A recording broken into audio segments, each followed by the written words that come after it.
Hello, child of God. Just a quick one. I bless the Lord for your life and that which He's doing in your midst. Now, I want you to see something in the scriptures. In the book of Romans, before I read Romans, let's go to the book of Matthew.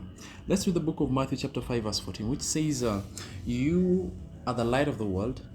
A city or a town built on a hill cannot be hidden.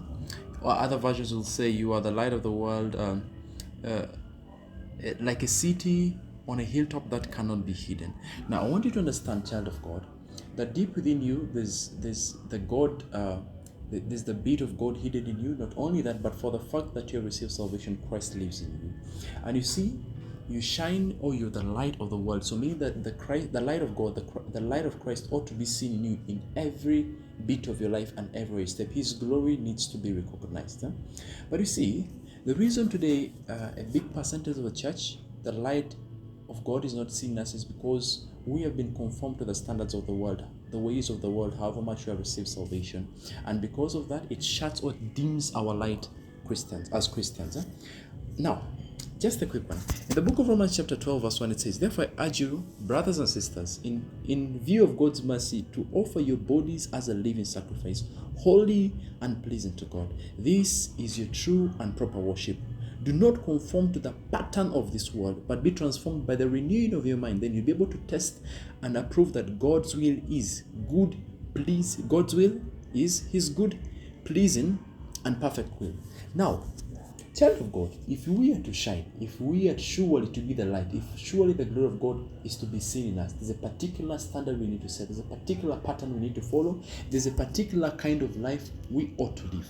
The reason today I said because the glory is not seen is because many of the Christians, the glory is not seen is because we have decided to conform to the standards, we have decided to live a life that is contrary.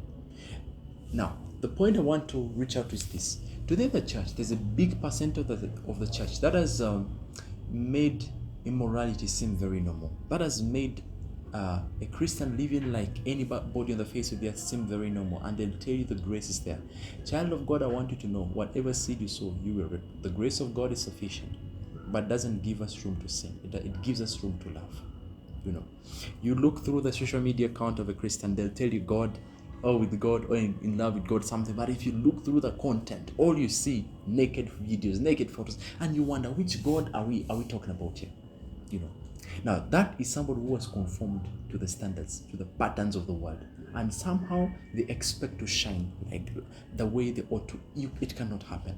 Now that is very embarrassing to God and to the church. Child of God, do not reach a place where we make immorality seem very normal because of the presence because of the presence of the grace. Now, it doesn't mean the grace is not there. The grace is there; it's sufficient. It doesn't mean God cannot forgive. God does forgive. But what I'm trying to tell you is these things do affect our potency, our impact, and how effective we are.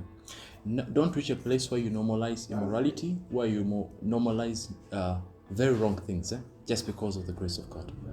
Let's all struggle towards perfection, however much you're weak men. Man of God, ministry, child of God, do not normalize immorality.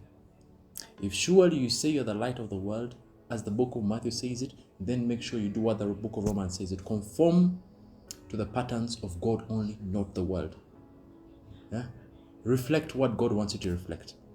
May the grace of God give you the grace and strength to walk on the perfect will, to be consistent, and may He bless you. May He open your mind to His ways, and may you be aligned to the will of God.